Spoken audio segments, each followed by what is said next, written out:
5ই আগস্টের পর আসলে বাংলাদেশের সবকিছু পরিবর্তন হয়েছে, কিন্তু আসলে পুলিশের যে আচরণ সেটি কিন্তু আমরা কোনো পরিবর্তন দেখি। এর জন্য আমি তীব্র নিন্দা জানাচ্ছি। 5ই আগস্টের আগে আমরা দেখেছি যে সাংবাদিকরা মার খাচ্ছে, 5ই আগস্টের পরেও যে নতুন বাংলাদেশ হয়েছে সেখানেও কিন্তু সাংবাদিকরা মার খাচ্ছে।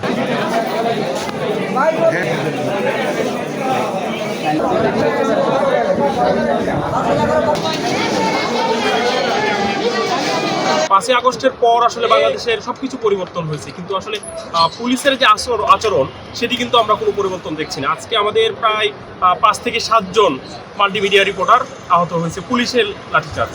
কিছুক্ষণ আগে এখানে কিন্তু রমনার যে ডিসি উনি এসেছিলেন, তাকে ধন্যবাদ জানাই। একই সাথে যারা এই ধরনের আচরণ করেছে আসলে সাংবাদিকদের সাথে পেশাগত দায়িত্ব পালন করাকালীন সময়ে তাদের উপরে লাঠিচার্জ করেছে, তাদের দৃষ্টান্তমূলক শাস্তি দাবি করছি আমরা। এবং আমাদেরকে আগামীতে যেন এই ধরনের আসলে অবস্থায় আমাদেরকে না পড়তে হয়, সেই জন্য আসলে আমরা তথ্য উপদেষ্টা থেকে শুরু করা সবার দৃষ্টি আকর্ষণ করছি যে আমরা যেন সুষ্ঠুভাবে আসলে আমাদের যে পেশাগত দায়িত্ব সেটা যেন আমরা পালন করতে পারি।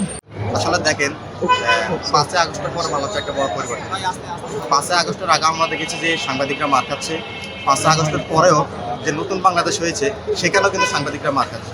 তাহলে হচ্ছে যে সাংবাদিকদের আসলে সব দিক দিয়ে তারা আমরা দেখছি যে মার খাচ্ছে। খবর সংগ্রহের কাজে সবার কাছে একটা আক্রোশের শিকার হচ্ছে আমরা সাংবাদিকরা।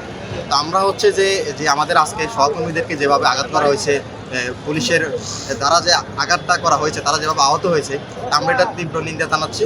আমরা প্রতিবাদ জানাই। আমরা যারা এই হামলার সাথে জড়িত আমাদের সহকর্মীদেরকে আহত করেছে, আমরা চাই তাদের একটা ব্যবস্থা করা হোক, তাদেরকে বরখাস্ত করা হোক। এই সাংবাদিকরা নিউজ করবে, এটা স্বাভাবিক। তার তখন কি হলো যে কয়েকজন গণমাধ্যম কর্মীর সামনে গিয়ে তাদের সেই চিত্র তারা ধারণ করার চেষ্টা করেছে।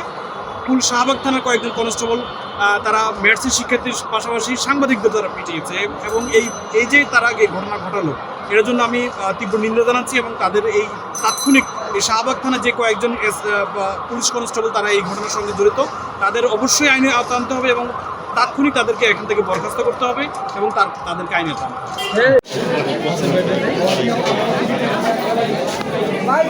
ভিতরে